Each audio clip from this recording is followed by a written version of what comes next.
আসসালামু আলাইকুম এভরিওয়ান, আপনারা কেমন আছেন? আশা করি ভালো আছেন। আলহামদুলিল্লাহ আমিও ভালো আছি। আজ রান্না করব রুই মাছ দিয়ে, কাঁচা আম দিয়ে, আলু দিয়ে পাতলা ঝোল। তার সাথে পেঁয়াজ কুচি করে নিয়েছি, ধনিয়া পাতা কুচি করে নিয়েছি। তেলটা গরম হয়ে গেছে, পেঁয়াজ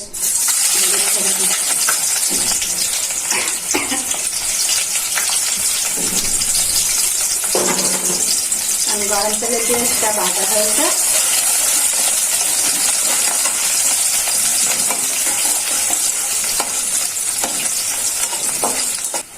বোনেরা, পেঁয়াজটা ভাজা হয়ে গেছে। মশলাটা যাতে পুড়ে না যায় হালকা একটু ঝোল দিয়ে দিচ্ছি।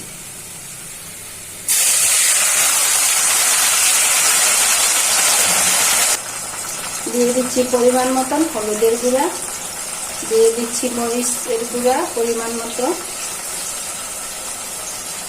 দিয়ে দিচ্ছি জিরার গুঁড়া পরিমাণ মতো, দিয়ে দিচ্ছি রসুন বাটা পরিমাণ মতো, দিয়ে দিচ্ছি স্বাদ মতো লবণ। এখন মশলাটা কষানো হয়ে যাবে।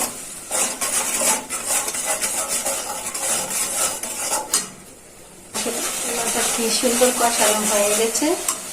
এখন মাছগুলো দিয়ে দিচ্ছি। রুই মাছ দিয়ে রান্না করব।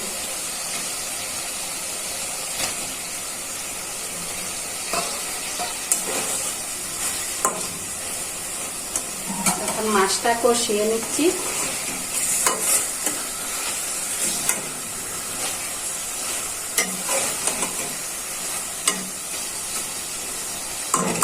এখন মাছটা ভালো করে কষিয়ে নিই। দেখি কষানো হয়েছে কিনা।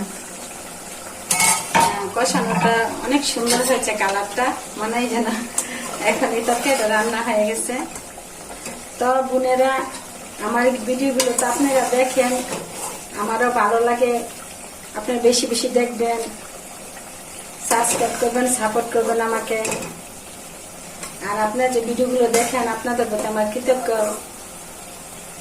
ভালো লাগে আপনারা দেখেন, তার জন্য উৎসাহ পাই রান্না করার জন্য। মাছটা কষানো হয়ে গেছে, নামিয়ে নিচ্ছি। এখন সাথে আলুগুলো দিয়ে দিচ্ছি।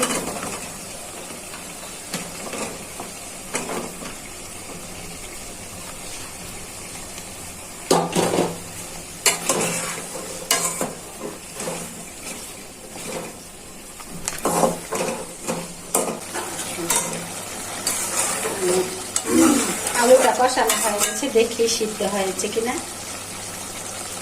ও সিদ্ধ হয়ে গেছে। এখন ঝোল দিয়ে দিচ্ছি।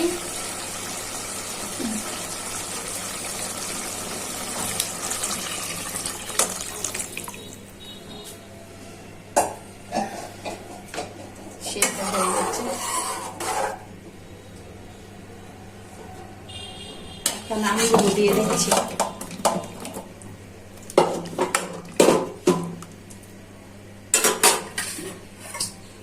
আগে থেকে কষিয়ে রাখা মাছগুলো দিয়ে দিচ্ছি। আর এই তরকারিটা কষায় রান্না করলে স্বাদ হয়। আর এই গরমে স্বস্তি পাওয়ার জন্য আলু কাঁচা আম দিয়ে পাতলা ঝোল করতেছি। হাবিবার ছোট সংসার ও সুফিয়ান ব্লগস। আপনারা আমার ভিডিওগুলো প্রতিদিন দেখেন, আমার ভালো লাগে। আপনাদের ভিডিওগুলো আমি প্রতিদিন দেখি। আপনাদের দুজনকেই সাবস্ক্রাইব করে দিয়েছি।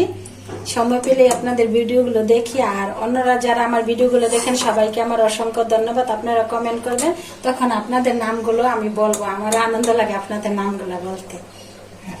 এখানে ভালো করে তরকারিটা রান্না হওয়ার জন্য রেখে দিচ্ছি। দেখি তরকারিটা হয়েছে কিনা।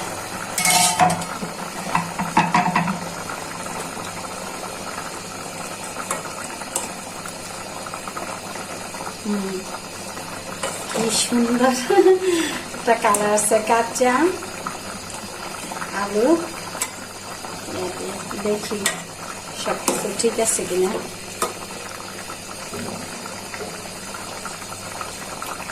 ও মাশাআল্লাহ, সেই টেস্ট। কাঁচা আমের পাতলা ঝোল রুই মাছ দিয়ে আলু দিয়া, সেই টেস্ট। তো বোনেরা, ভালো থাকবেন, সুস্থ থাকবেন। আমার ভিডিওগুলো বেশি বেশি দেখবেন, লাইক করবেন, শেয়ার করবেন। আমাকে সাপোর্ট করে আমার পাশে থাকবেন। এখন ধন্যবাদ গুলো ছিটিয়ে দিচ্ছি। আল্লাহ হাফেজ।